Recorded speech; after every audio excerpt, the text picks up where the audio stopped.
Ibibazo ni vyinshi mu banyarwanda, ibibazo ni vyinshi mu barundi, eka n'abagize amahirwe yo gusoma ururimi rw'ikinyarwanda ariko rurakwirakwizamwo ibihuha n'isaku n'ibinyoma. Eka n'abagize amahirwe yo kuja ku ntebe y'ishure aho ariko rakoreshwa urubuga rwa AFC M23 n'izindi mbuga zigenda zirashigikira ibinyoma vy'u Rwanda bitekegwa hariya mu gikoni kwa Paul Kagame, bitekegwa hariya mu nzu z'inkotanyi, bitekegwa hariya mu nzu za RDF, hama bakabishiramwe ibirungo kuri mama wo Gasabo, bakabishiramwe ibirungo kuri Igihe n'izindi mbuga ngurukana bumenyi zakozwe ziracugwa, zacuriwe mu busho bwenda butandukanye za Mageregere kwa Kabuga n'ahandi, barasokoramwo bahejeje gucura baca batwara ku mbuga ngurukana bumenyi.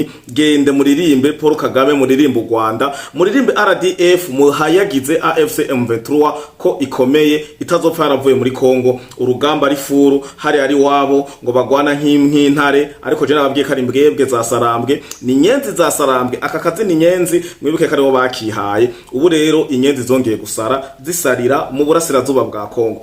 Ibinyoma rero igituma bariko barakoresha strategy y'ibinyoma, benshi ko baribaza none nimba vy'ukuri izi mbwebwe za Sarambwe zikomeye nkuko zibivuga, nimba vy'ukuri zifuza gufata Uvira, aha niho tugomba tugaruke rero kube kiyo korakoresha strategy y'ibinyoma. Umusirikare ageze hatangura kuzara arahimba ibinyoma, aforja acura, biba vyifashe gute ku murongo w'urugamba. Jemeruka gukora ibiganiro ndababwira ati intambara muri Kongo yararangiye, intambara mu burasirazuba bwa Kongo yararangiye, yarabananiye, ahubwo ikintu gisigaye mu Kinyarwanda bakunda kuvuga ati ni kimwaro, ni bimaramare, basigaranye biyumvira strategy y'ukungene bosohoka nk'intore, y'ukungene bosohoka nk'abantu b'abagabo, y'ukungene bosohoka biciye ku meza y'amasezerano, biciye mu masezerano bazavuga ati twaramunyaye Tshisekedi, twaratsinze Kongo, murabona ko yadusinyiye by'ubucuruzi, yadusinyira ivy'amasezerano y'amahoro n'ibindi byinshi bigenda bitandukanye. Ndabibutse ko no munsi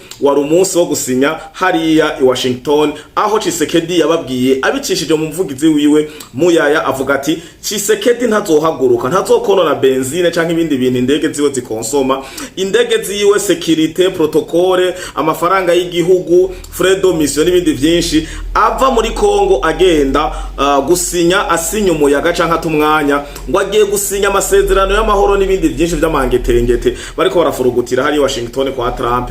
Ntabonye ikirenge c'umusirikare wa nyuma wa AFC M23 ariyo RDF twigwaneho Red Tabara FNL yanza bampema, asohoka Kongo, asohoka RDC, ari hakurya kurubibe hakurya y'urubibe rwa Kongo rwa RDC n'u Rwanda. Sinzopfa narahagurutse mva ngaha muri Kongo nja gusinya, kandi ndamukengurukire cyane Tshisekedi, nkengurukire na leta yiwe yavyubahije base kugenda gusinya. Naha hari ikindi kinyoma cacuzwe na wa muntu nyene wa hariya mu Rwanda hakurya Kanyaru, umwe akunda kuvuga cyane, wa mutono umwe yitonesha Olivier Duhungirehe, umwe yakuriye mu Bubirigi kumvo z'ubuhungiro no kumvo z'uko abavyeyi biwe bahitanwe n'abanyene mu nkotanyi, ariko akagaruka yambaye uruhu rw'inkotanyi hanyuma agacongera akazibera karimi gasosa. Olivier Duhungirehe nawe nyene turamuza ko iruhande y'i drone n'ibindi byinshi bako barakoresha ibinyoma ni byinshi muri uno mwanya u Rwanda ariko rakoresha na AFC M23 kugira gwizeze ko urugamba canke ubushobozi bakibufise, ariko ikigaragaza ko ubushobozi atakabagwa kifise Tshisekedi asigaye asiba. Tshisekedi Doha aravyanka, Tshisekedi agenda hehe akavuga ati no uko kare byari ibintu byo kuvuga ati mutagize ibintu tuzogira ibi.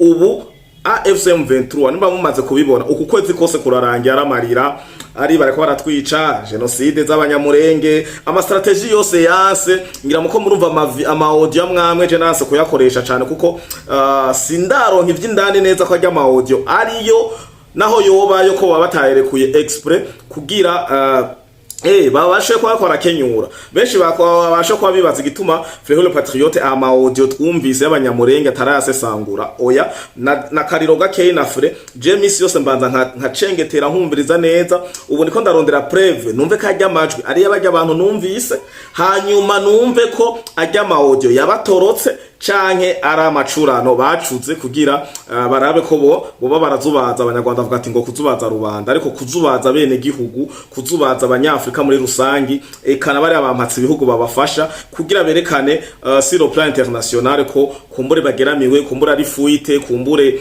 utuntu, ariko bariko barakenyura ikindi kintu. Nico gituma rero je ikintu ndacitondera, nababwiye ati ikintu ntagira fact, ikintu ntagirira preuve, ikintu udashoboye gucumbaza inyuma y'ikiganiro ngo wabikuye he, ntaco nkorerako. Zirya audio ndazifise, narazumvise nkuko namwe mwazumvise abagenda barakurikirana imbuga yangurukana bumenyi zigenda zitandukanye, abari muri Fleury Podcast TV groupe, ajya ma audio mwarayaronse, nanje nayaronse kujya mwayaronse hama turayasangira, ariko naribangiriye kuyakorerako. Ariko ibintu byo gukorerako no munsi bifise preuve.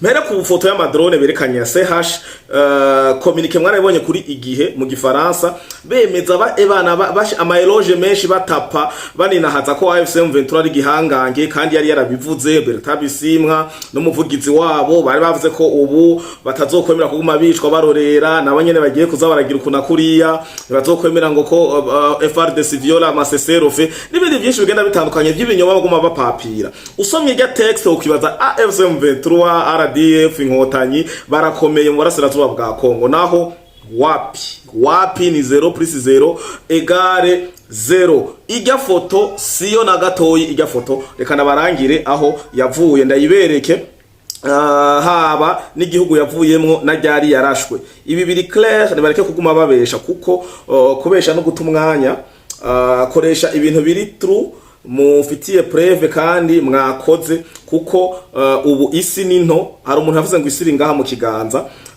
nibareke kubesha rero, kuko ubu twebwe turarondera, turacukumbura kandi ikintu tukakirondera. Ijya ni post imaze imyaka 4 years, ivuga ati Enazeri Beirakata TB2 unmanned aerial vehicle which was reportedly shut down by Armenian troops fighting in Atska October 2020.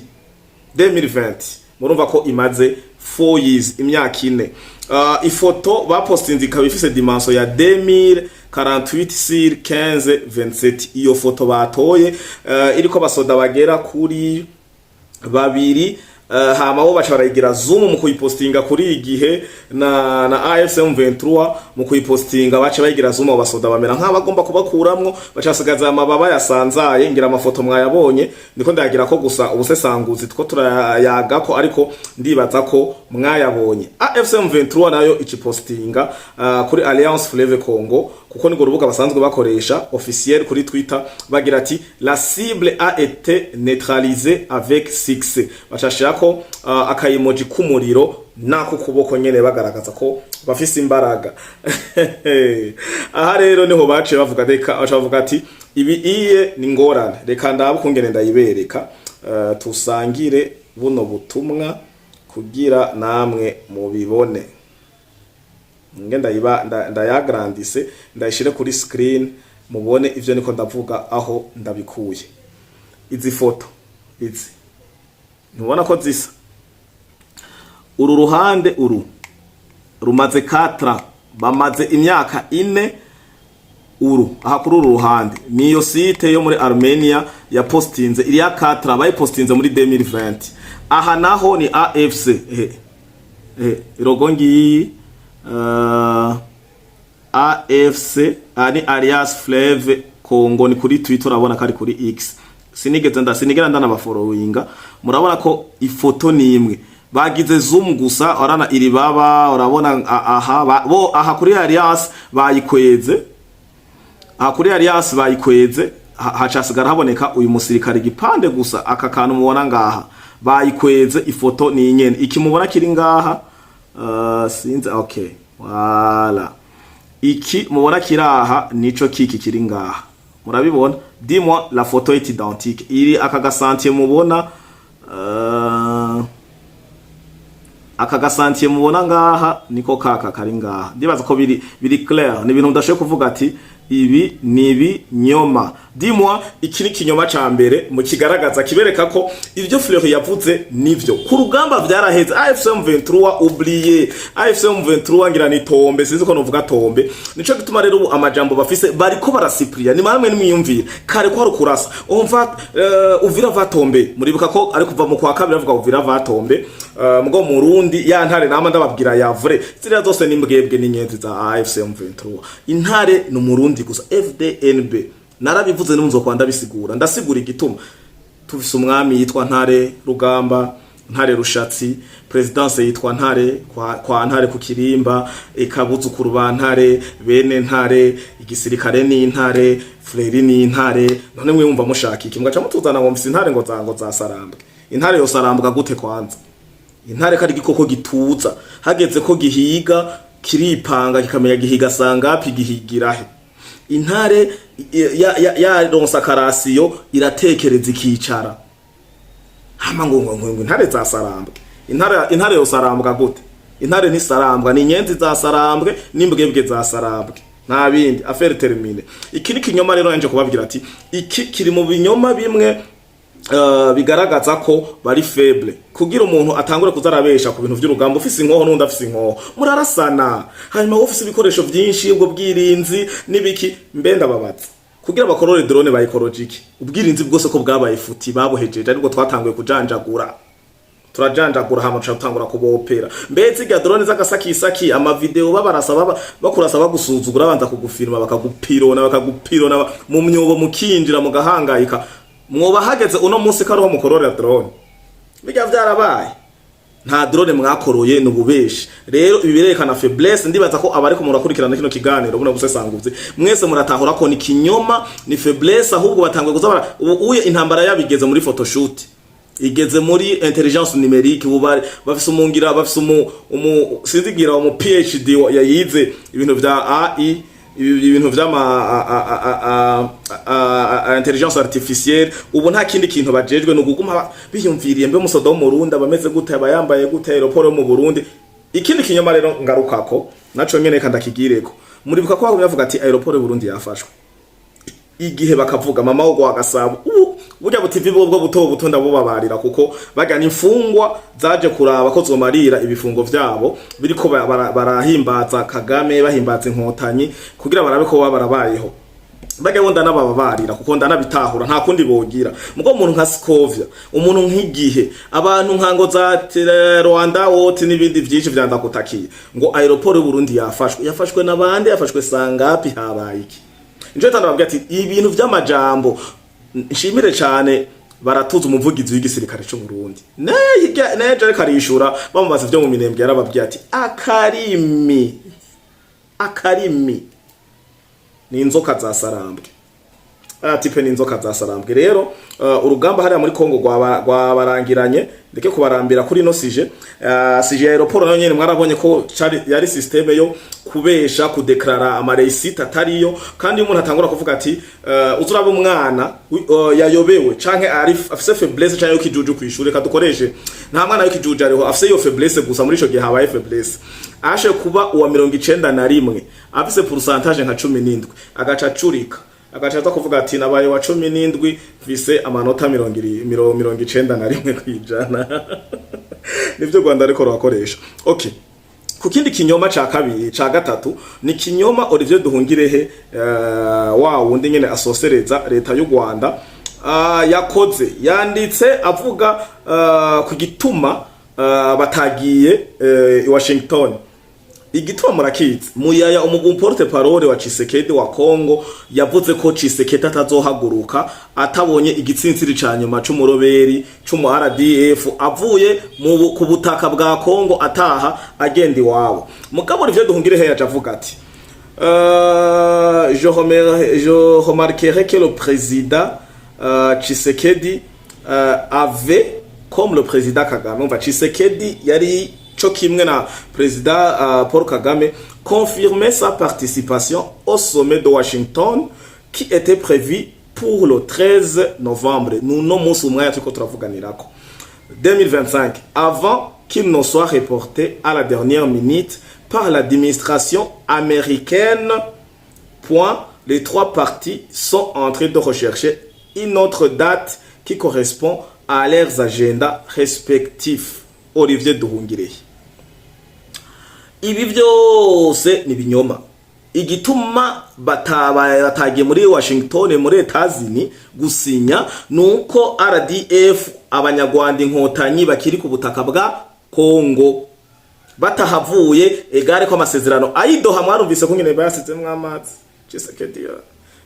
Chisekedi yazanye ijaga ashiramwo asukamwe amazi vyidoha biba ivyo muri Amerika ho sina amazi gusa yashize umupira ku konteri acarugurura tavuga ati nzokugara aya mazi aya nzobisukamwe amazi gushika mbonye kirenga gatsintsiri kumu RDF zimbwebwe za sarambwe ziri muri Kongo ziyita ngo ni AFC M23 aba batwigwaneho aba bose ba Red Tabara ba FNL n'abandi benshi bajabutse hakujya ku mupaka hariya ku kilometero warenze umupaka niho ndocanurira indege ngende gusinya se Chisekedi kiyadisa biciye mu muvugizi wiwe. Iki nikindi kinyoma, ibinyoma vyabo vyamara ibinyoma bararenze bageze sinzi aho no kumva ko urugamba rwabananiye gusa muri rusangi ni badepoze ibigwanisho. Hanyuma iruhande y'ibinyoma vyaba batipe nagomba nje kuri vya Pacifique nawe nyene ariko arakoresha ibinyoma vyinshi n'umuvuduko mwinshi cyane, ariko reka bobo turabakorera ikiganiro na ba Esdras Ndikumana, reka turabakorera ikiganiro ciharije cabo, reka turabire hano nyene igituma bino binyoma vyabo. Ndibaza ko twese twamaze gutahura igituma bakoresheje amafoto atariyo ya drone, kandi ni politike yabo yo kuva kera bamye batangaza ibintu bitari ivyo, kandi muca musubira inyuma mu video yose ibiganiro twagiye turakora haba kuri Free Podcast TV canke n'abandi basesanguzi bose bagaragaza ububeshi. Ubu ubwambure bwabo nababwiye ati kunkende gumiduga hejuru ni kwigaragaza ubwambure bwayo, kandi ubwambure bw'inkoko ubwerekwa n'umuyaga. Ubu bako bari expose ku muyaga. Ubu nta confiance nababwiye ko bamaze kubona ko ata valeur ata gaciro nta jambo. Ubu Kagame ari mu bihugu byo muri Afrika, yagiye kwa Dumbuya, abandi abatuma muri Maroc, abandi abatuma sinzi na hehe. Ubu ari karagira rero ari kariyariya hamwe n'ibihugu byo muri Afrika arabe ko hogira ikivamwo. Kubera iki Iburayi basebuja bamusheshe. Ikindi kinyoma kiko kiratraininga ni kike twasesanguye bavuga ko iga ni strategy yo kugira barabe ko bo declara ama access y'Osea hama bace bavangana na Tanzania. N'ibiki binayi babwiye ni ibintu biri clair hajya bako bavuga biriya vya Indian Port hariya muri Kenya basotera Tanzania. Ibi biri clair kandi ndatsko duciye ubwenge kuva dutanguye gukanurira. Ubu twese turi clair yaba generation Z yaba papa yaba basore aba mama eka abarundi muri rusangi n'abanyarwanda n'abandi bose bumva runo rurimi dukoresha. Nizere ko ubu twatanguye kubona urugamba ruja urugamba rw'amasaso n'ubu ndabasubiriyemwo kuri tere hariya. None muguma mubona nka ryari nabonye imasisi hafashwe abasirikare bagera kuri 69. Yes, 69. Mwarabonye mama wo Gasabo bavuga ko bamaze gufata au total aba AFC M23 zimbwebwe zitanga kuri FARDC Wazarendo ku Barundi n'ahandi hagenda hatandukanye bemanga bakavuga ko bamaze gushika ku gitigiri c'amajana 577. Gende muri kuri mama wo Gasabo. Urumva rero affaire termine kuri tere kuko je ndakubwira ati je mfise inkoho na office inkoho turiko turagwana ndakubwira ngo dushire hasi tuyagike ndagututura cyangwa kantutura. Rero ibintu by'ibiyago yago by'agasakisaki ndababwiye AFC M23 ikiremereye igifise aba alliés international igifise abayigaburira bayiha imiti bayiha amafaranga bayiha amakaske amajire par bare n'ibindi byinshi bigenda bitandukanye. Ubu abo muri ko murabona hari zika munsi mubona bambara wapi baba kwita bya bisarubeti nyene bya training nye mubona ngo ariko baraforoma aho baforoma ngira bagaca bakoresha nyene na AI intelligence artificielle bakagwira kumbure uko marara kandi bwo bubandi basigaye bafise nta wundi muti nyene tubafata uko ariko ku rugamba hariya byanse. Wazarendo nishimwe ingufu nyinshi, FARDC ishimwe ingufu nyinshi n'abafatanya bikorwa babo bakubita umushenzi